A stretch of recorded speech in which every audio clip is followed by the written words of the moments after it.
abandonment issues, that's really big. Now, if you had either fault or no fault abandonment, this leads to codependency in relationships, love addiction, like you know your partner is toxic and you break up, but you miss them so much you go back. And then you break up again, and then you go back. And the pattern of toxic relationships is you break up 7 times, 7, before you finally say, I can't take it anymore.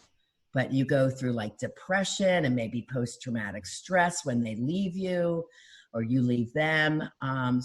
So you're wondering what's more painful, to be in it or out of it. And this is from abandonment issues. So every toxic happening in an adult love relationship can be looked upon through the dynamics of your childhood. So if it's not healed, what happens is people usually have repetitive relationships. I call it same person, different face. So in other words, the same personality, the same dynamic. And when you swear, I'm going to get at it different this time, I'm going to pick a different one. And then the same thing happens, and it drives people crazy. And I usually see them by the 3rd or 4th toxic relationship when they say, what is going on with me? You know, and they usually can clearly see the toxic stuff in their partner, but they don't see it in themselves.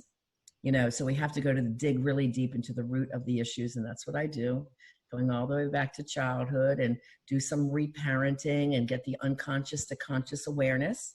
You know, Dr. Phil says you can't change what you don't acknowledge. And I say you can't change what you don't understand.